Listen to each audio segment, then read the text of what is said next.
Nga, ang atong baruganan, ang magisteryo man yun.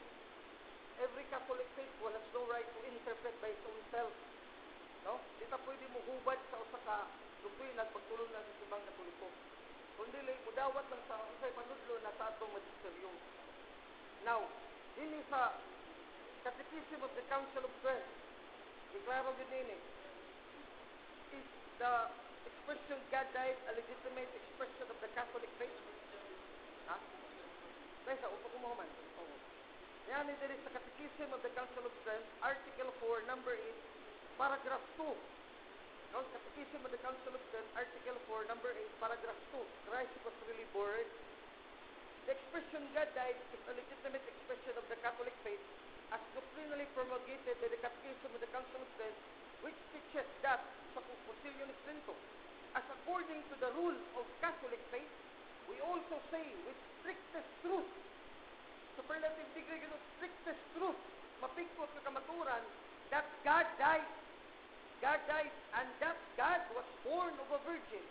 For as the divinity was never separated from his body, which was laid in the sepulchre, we truly confess that God was also buried.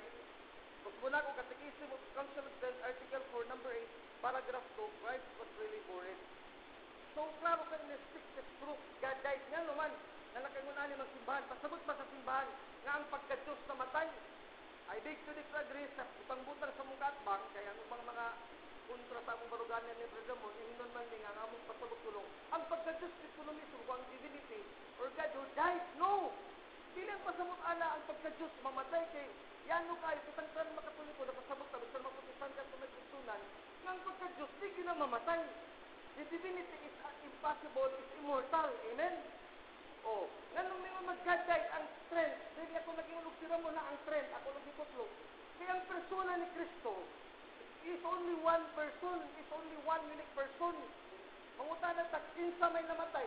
Persona ni Kristo, ang Diyos ng persona, usara Diyos ng persona, divine person of Christ. Nga doon ay naglangkog sa duha ka kinaiya, divine nature, pagka-Diyos, o human nature, ang kinaiya duha. Pero ang persona usara. Ang usa ka persona nga duhay kinaiya, kung ang usa gani, ang action sa usa, mapahinungod sa persona. Ang action sa Diyos, yung pagka-Diyos, may pahinungod sa persona.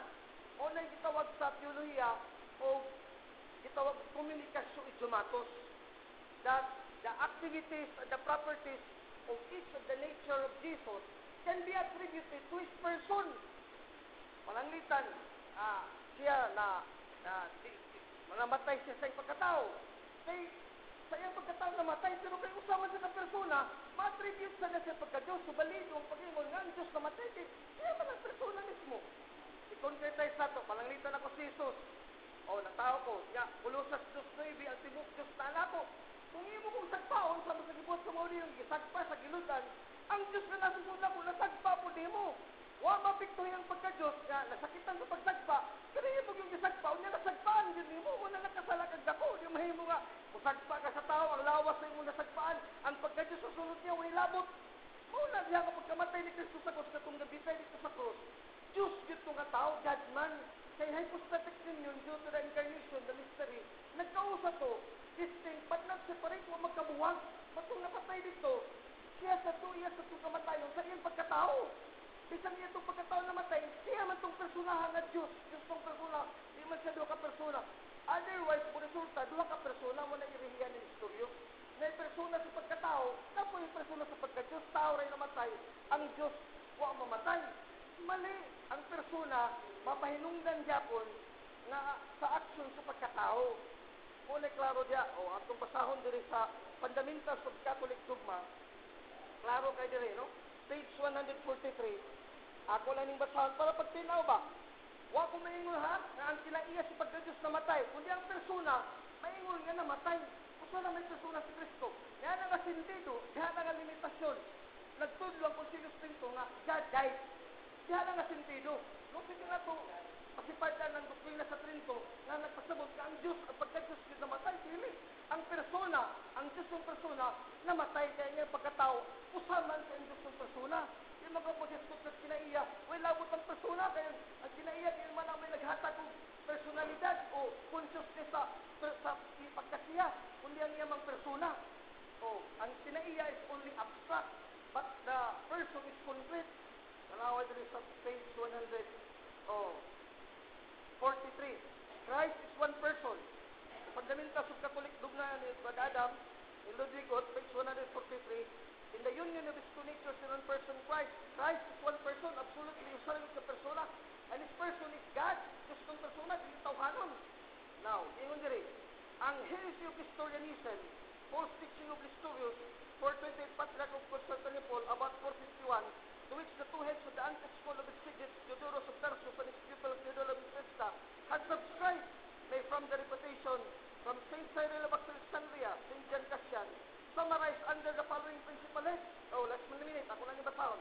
Under sa iriya ni Nestorius, kanang moingon nga the human activities, birth, suffering, and death may be asserted only of the man Christ alone, and the divine activities, creation of the Trinity, of the God Logos alone.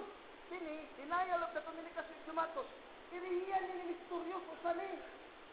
Oh, ikaduhang irihiya, di, consequently, ang resulta, Mary cannot in the proper sense be designated by the title, customary since the time of origin of Mother of God, Theotokos. She is only bearer of man, Anthropotokos, Mother of Christ, Christotokos. Digit ko nung tinungod siya na inahan sa Diyos. Dili ang dili sa atong konsilyo, truly Mother of God. Truly Mother of God. Mao na ako na pamatutan sa akong kasayon, sumala sa dokumento. Oh, okay. Salamat. Manaman. So, 5 minutes of examination ni Brad Adam, akong tubagon na yung mga pangutan. 5 minutes of examination. Sige, Brad Adam. Ini ba Diyos ingon God ay ang akong tubag, matuod ni Jesus kay ito'y nasa kusibahan na siya matuod niya Diyos, pero matuod sa nga tao niya to kalimtan nga sa iyang pagkamatuod niya Diyos, nagpakatao siya by incarnation. Nga bahapos na inyo na iyang pagkatao niya pagka-Diyos, nagkausa lang, awa na yung pagkabuwag, isang distinct, pero yung persona, usa lang yapon.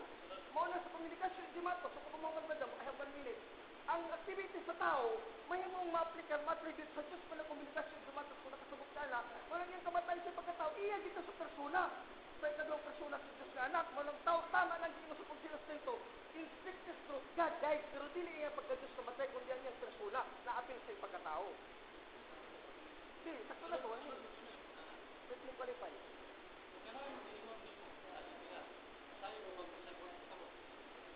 Yes, I have here the meaning of the word literal to review the Catechism of the Catholic Church. So, bagong ko lang na pagbasa diri, dali raman eh, mubo raman eh. The literal sense, Catechism of the Catholic Church, page 39, Article 116, the literal sense is the meaning conveyed by the word itself. Ano yung interpretation? So, pag yung God died, ganang died niya, action ang namatay. Ang God, ang persona, kung pinsay namatay. So, in that sense, literal, hindi mo naman figurative. Oh. Imo ba i-define kung sa tayo Oh, dili gyud ako mo definir kung dili ang atong catechism. No, sa Catechism 625, inilang ginisaya akong basahon. Oh, Catechism of the Catholic Church, giprasay sa komisyon na si Badramon Mitamon, ang atong national president. Di nila ko magbasa sa definition, Badram. No? I have 1 minute to answer the very important question. Oh, ingon diri. Ang kamatayon ni Kristo, 6 to 7, matuod na kamatayon sa paagi nga kinimitato sa inyong tanong pagkinabuhi. Ang iyang kamatayon maong palagbuwag sa iyong lawas sa iyong kalag. Kaya persona nga tagiya sa iyong lawas sa kalag, kaya naiusan naman sa iyong pagkadiyos, siya gusto. Di ka mayon ang iyang pagkatao, kundi ang iyang persona akil sa pagkatao, kaya wapang magbuwag ang iyang pagkadiyos sa iyang pagkatao, pagkamatay sa iyong pagkatao. So nalagasin, Diyos namatay. Tesa, matiwasan namin pagkahuman lang. kanang gingon nga separation of body and soul, dili ba ang tungkol sibahan ba man ang tawhanon nga kinaiyan sa iyan katawan matay based sa Jesus Christ kapitulo 12 versikulo 7 and diyan sa kamatayon mo ang panagbulag sa lawas ug sa kalag. Dili ba klaro ang tataw nga ganahin mong gibasa mo man ang kamatayon sa kining tawhan. akong tubag, kada pag-ingon mo tawhanon ra, kinaiya, that is abstract. Ang kinsa may namatay, di mo kami mo lang, unod sa'yo namatay. O di kinsa, gito, katong tagiya sa unod. Mga ko na itong tao ba, mamatay itong unod, pero itong kalag buhi. Pero di kami yung kalag ni mo buhi, lagi mo spirito buhi, kawag yung kamaging kamatayon. Namatay dito, sa ikaw may persona. O na lang nga 62, 6 to 6. Ako kumando na. Tungod kang tinudkan sa kinibot sa kipatay, buhat 3:15. Maura ang buhi ka kinsa na banaw. Lucas 24:5. Ang Diyos ng persona sa anak sa Diyos, matuod niya nagpadayon sa pagbukod ng tawhanong kalag ug lawas.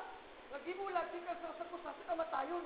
Iya gitong kamatayon sa iyong lawas, iya man to sa Diyos man to ka nagpakatao. Walang yan nga sentido, di lang pagka-Diyos kamatay. Ang persona. Kay literal man, ang God died literally. Palihog ko basa niya. Wala ang kasulatan. Maliteral yung God died literally. Balang kasulatan may gusto ni mo, Brad Adam? Oo, sige. Akong tubagon. God died literally. Akong tubagon, si Kristo, Diyos. Huwag ilain, labi na nabanhaw na siya. Diyos, Kristo siya. No, way ilalim. Basta mo dito. Ay, sa akin, mubasa na ito kung Brad Adam. I have the right to answer you. Ito ba mga nga, hindi mo kasi died God. Wala na problema na. Lagi. Ako na, kaya sa itong isunan ingon man ka na God died literally. Mo na kay God died literally. According to Encyclopedia Dictionary, literal means according to the letters of the scripture. Okay, just let me answer. Just let me answer the question directly. I will give you the verse and I will read it. It is up to you and the audience to determine and judge. Revelations 1:17-18. When I saw, I fell at his feet as dead. He laid his right hand upon me, saying unto me, si Jesus yung naging na, fear not, I am the first, I am the last, I am the Alpha and the Omega. Ang yun ang titulo of divinity pagka-Diyos. I am he that liveth, and I was dead, and behold, I am alive forevermore. I was dead. Kinaman siya pagkatao. O salawa. So dagang salamat. Kanya si Badada matupon nila.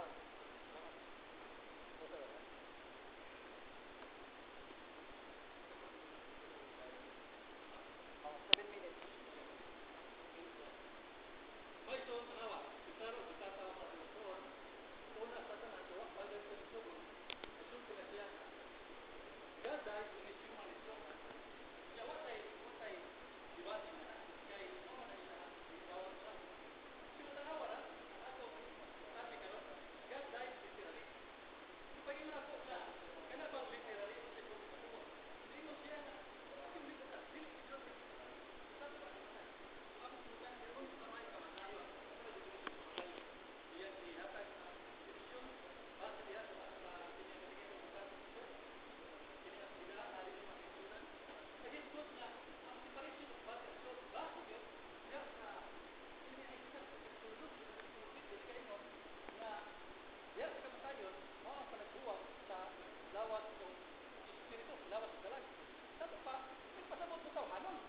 So dili ang Diyos. Ngano ang mag-eksunan? Tungod kay kanang pag-ingon nga God died literally for Diyos. Atong gisunan ka kanina, God is eternal. Kung ang gingon nga God is eternal, why is God is katapusan? Hatod pa sa eksun nga sa person namatay si sinabi ko patay iwanan na, namatay dalit na, ang siguro is gusto namatay. Pero diya, di ba siya namatayon, naapil ang Diyos. Ang katikis ng Catholic Church na kaigsunan ako matahon, no? Matahon. Kaya na tao kini ang ato ang referensya. Mo nang giklaro nato ni nga base ni sa ato sa referensya dili sa kuana no ato to galingon. Unsa may gingon sa referensya? Sa 467, Catechism of the Catholic Church, number 467, we confess that one and the same Christ, Lord and begotten Son, is to be acknowledged in the Holy Church without confusion. Natato pa, ang Ginoong Jesucristo, mapustal lamang. Adunay buha, kinaiyak. Diyos nun o, tawhanon, na dili ilibog, at libog Diyos. Natato pa, diya sa iyang kamatayon, mga kaigsunan, isip, diya sa iyang pagkatawhanon. Pero kung paingon nga, sa iyang mga milagro, that is all, is divine nature. Kaya isulti, iklaro diya sa Catechism of the Catholic Church, number 612, 612. Tanaw na ito, mag-exuna. Number 612. Ito ko na ito. Catechism of the Catholic Church, number 612. Ingon din nga, God is present the horror that death represented to his human nature. Death for his human nature. Nga pa yung ganyan, ingon nga, dili man mamatay ang nature. Dili man mamatay ang nature, pero tanawa din sa Catechism of the Catholic Church. Suwan ba din ang page, ang yung paragraph 612. Kambali ko, that he expresses the horror that death represented to his human nature. Ngayon siya nga, hindi man mamatay ang nature. Naabanay nature o why person. Imo ba diya i-separate ang person sa nature? Kaya mingon ta nga, pag-ingon diya nga, ang namatay nature, kunya why person, hindi na kayo. Kaya pag-ingon nga, diya sa iyang person, kaya sa iyang tawanan ng person, siya naman. That is correct. Tungkol kayo, separate ka na siya person, kita person. Wala eh.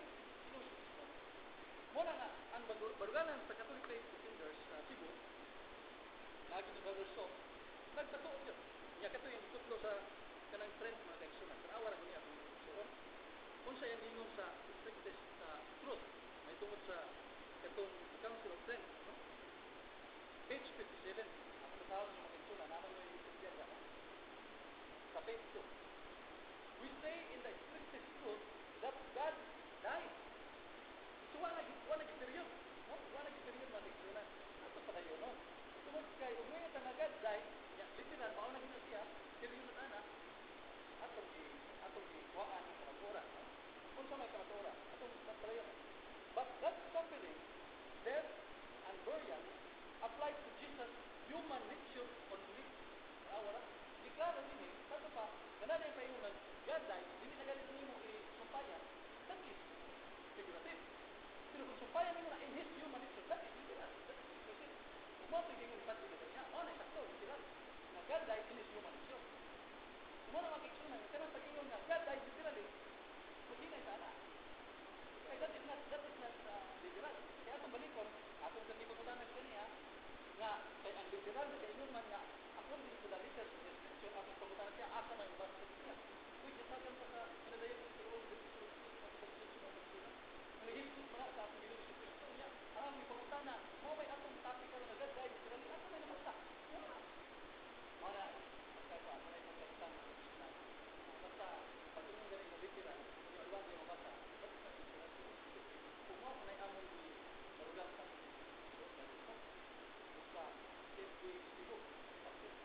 Na, kanang palinunod, God died, kinahanglan atong sa sigo in His human nature. And that is literal, that is expressive. Kung mo ka i-confirm ka ganyan pati, sama pa ka nagsulit ba? Mga mag-iksunan, kining ato ang fundamental sa Catholic dogma, klaro kay kini, diya sa page 146, ganyan, page 146 na tulang diba, yang disputan, naagin din mga kaigsunan sa page 146, nag-dispute yun, na kining pagka-expression sa God died, literal, maghinay-hinay ka o ikaw na kining literal yun, kundili ang iyahang human nature. And that expression na kaigsunan, ang Catechism of the Catholic Church, klaro kini, no? Ya sa Catechism of the Catholic Church, number 648. Mao gyapon ni kuana, mao gyapon ituha, no? Through the working of the Spirit who gave life to Jesus' dead humanity. Hindi na yung basa sa Lexon, pero klaro man no? Catechism of the Catholic Church, number 648. Through the working of the Spirit who gave life to Jesus' dead humanity. Natikso din yung ganyan na hindi man mamatay ang pagkatawhan, iyang kanaya. Pero na, dead humanity, iyang pagkatawhan. Sa ito pa, kini Catechism of the Catholic Church na ato ibutan ng mga Kristonan, hindi ko rin mag-confirm. Kini ang ato dili man ino na hindi matay sa pati sa personal na pagkakili. Nag-isbut naman sa may tungkol sa pamaturan, nagitundo sa atong simbahan. At ang balikon, mga Kristonan, after that time, panahon na po sa cross examination, 5 minutes ba doon?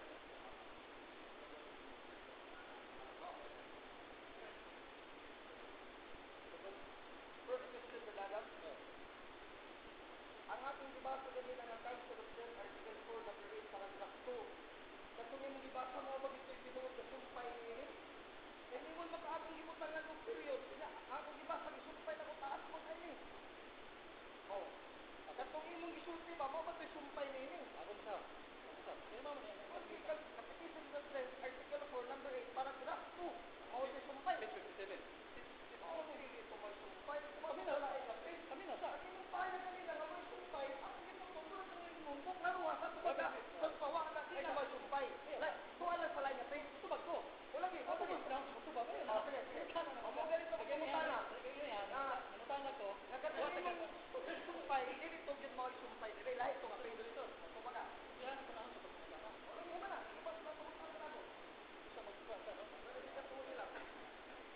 Bitaw mga kaigsunan, tanawa sa inyong page 2. Catechism of the Council of Trent, pahina 57, nag-ingon. We say in the strictest truth that God died, but that suffering, death, and burial applied to Jesus' human nature only, not as God. Emphasis mine kay Brother Sok. Pero ang sumpay niya na, to suffer and die are incidental to his human nature only. Klaro na, ay sabi mo na sa, ay sabi mo na, klaro diya mga kaigsunan, tanaw na itong libro sa kuwan. Of course, basta mo ko nilibro. Wala nga po, bida, kung ibagsyon mo to, no? Pero mauna na yan, ibutan din eh. To suffer and die are incidental to his human nature only. That is, verbatim diya, Catechism of the Council of Trent, page 57. Sunod mo tanan. Ang akong pangutanan sunod, di ba ang kumpay, strictest truth that God died, di ba siya kung may kumpay anak, yung ikuha, ito kasi, kumpay niya nga, kumpay nila iman. And that God was born of a virgin. Di ba ka? Gusto mo ganito? The divinity was never separated from his body. Ako yung premise of kingdom. Kaya Tama ako na di ba yan, sa kumpay? excuse me. Ang yan, Sir, mag-refer ni premise ako, kaya ang sumpay ko din, hindi naman tumawi ang ibasa. Ang sumpay ko na sumpay, hindi ka na pahina. Kaya nga kung matik sa panay, ang sumpay na ni premise, mo gini, and that God was born of the virgin. So as the divinity was never separated from his body, just like the discover, the truly confess that God was spirit, mo gini, hindi ka pahina, hindi ka paragraph. Pero nagpulo rin mo magadam, kalagablas mo kinikay, hindi ka dito sa lain ng pahina. Sumpay lang niya, paragraph. Gusto mo ganito? Oo na to. Gusto mo ganito? Sobrang na yung minitihan ko. Wala niya, kumbaga na. Gusto mo, may kuwan siya, may balik sa akong sabutan. Pero anyway, akong sabutan. Ang akong giklaro din yung mga kaigsunan, Catechism of the Council of Trent, page 57, ayaw ko pagkanaan na imong gibasa. Kung kay giklaro na ito kay basic ni sa libro, muna ka na imong gibasa, imo na, dili na ako, wala ako magwali niya. Ang akong giwali, Catechism of the Council of Trent, page 57, kung naamoy libro niyo yung mga kaigsunan, mo ni gingon, we say in the strictest truth that God died, but that suffering, death, and burial applied to Jesus' human nature only. Nakabasa ko ani na aging human nature only. Wala ka na pahina, nakikita na ng sumpay. Mo mo yung gibasa. Mo mo yung gibasa, brother. Oo, so nabasa lagi mo, pero hindi na mo ang artikulo. Iya ko na sa pangutana. Sunod pangutana. Sunod pangutana. Kung ano lang mo sa lain, sunod klaro lang kung sumpay. Sunod pangutana. Tinigil mong strictest truth that God died. Kung sa mali ka ng God died, ano sa dua? Figural business, wala yung banso. O literal, pinipagkakot sa strictest truth, God died. Subag, pangutana. Literal yung figural business. Subag, pangutana. Klaro ni sa atong Catechism of the Council of Trent, page 57, o yapon ko ito mga kaigsunan. We say in the strictest truth that God died. Pero wala na magpasabong na ayos sa nasubang ko. Kadaghan mag-violation. Pero naisumpay mga kaigsunan, that suffering, death, and burial apply to Jesus' human nature only. And this sumpay, mo na kita ko, literal. Mo na, literal. Oh, literal. Oh. Okay, meron ka man sa Aminaw sa. Ay, iya pa panahon sa iya pa panahon. Tanawa na? Iya pa panahon sa pangutanan niya na siya sa tao mga kaigsunan. Tubag naman ka na literal. Manot na ko. Oh, tanawa sa tubag. Ningon ningon magka nagaday literal ni ang dito na ko anak. Nanaamo ako kining butangan o continuation kay dili ingon nagputol ni. Unsay etong kada wa pa ko nahuman. Applied to Jesus human nature only. That is literal ang ingon. Dili kay putlo ni mga nagaday literally. Oh. Sakto na sa ulo ng wala. Literal ginagagay. Wala ko na pagkakit pumatay. Oh. Why ba this? Kasi mo masinili ang figurative. Oh, kada pinibati dapat sila kami yung mga figurative. Literal na sila ka na statement. Ayan pa na sa Okay. That's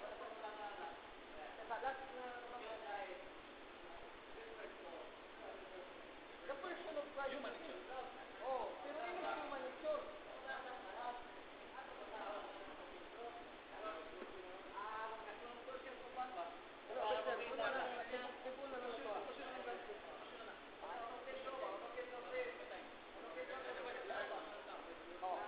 Sige, conclusion na lang. Kaya kung hindi pa ba, ikaw muna conclusion. Ako na hindi pa ba, ikaw muna conclusion.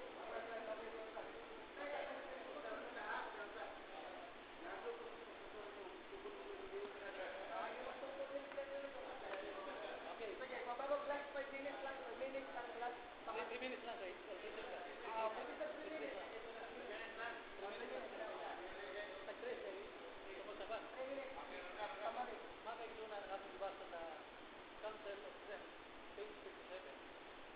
klaro tayo o gani na mo ito yan nga pag-ingon nga God died restricted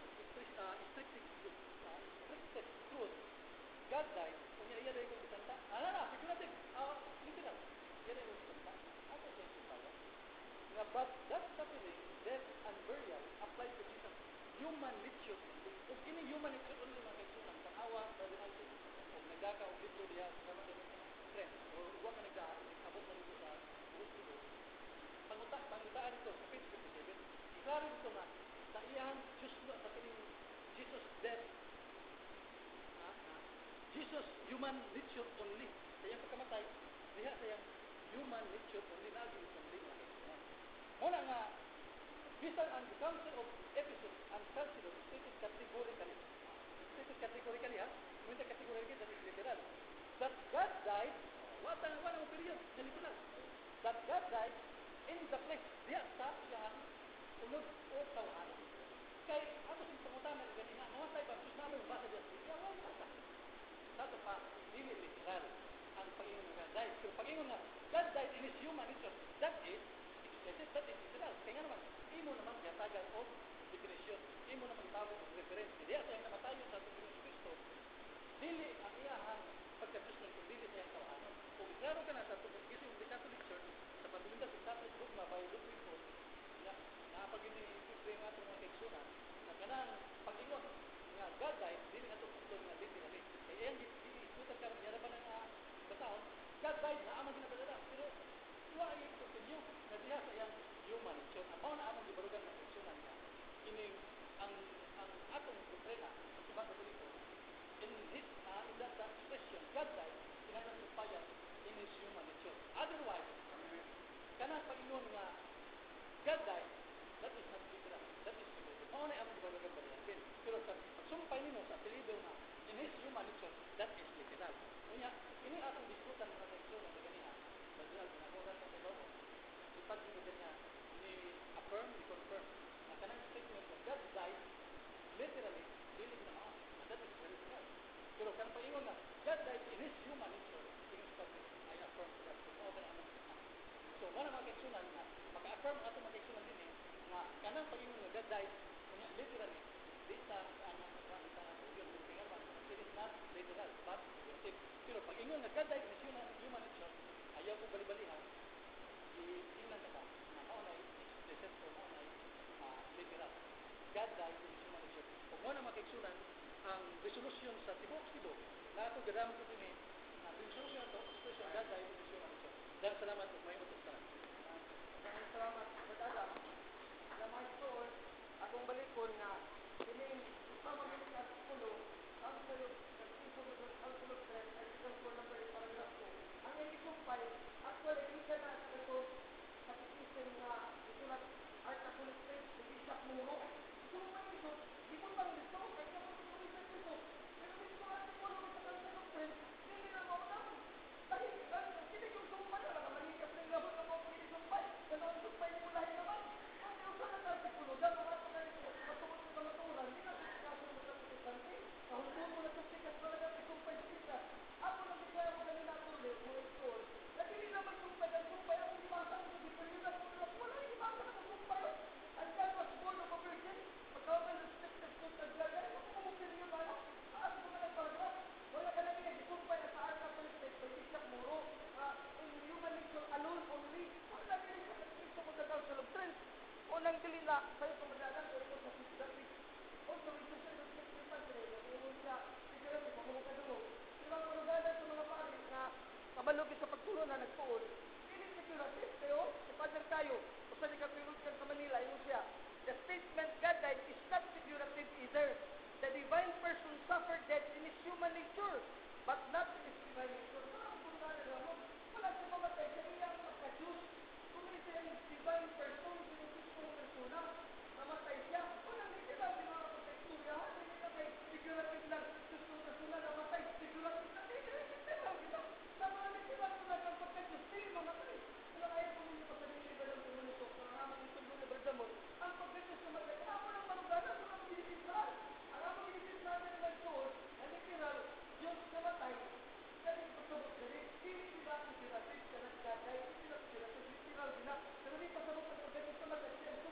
persona namatay.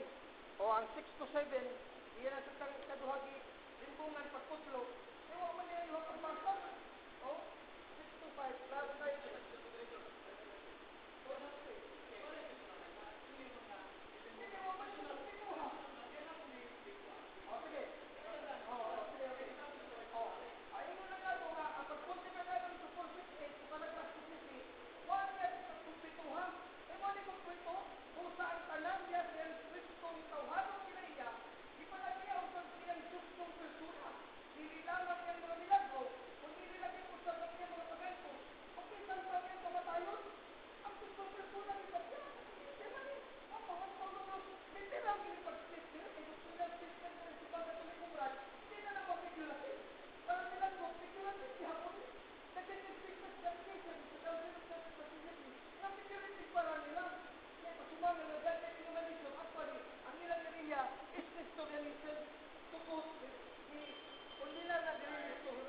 Page 144. Kung nila, is na ibang logos, usap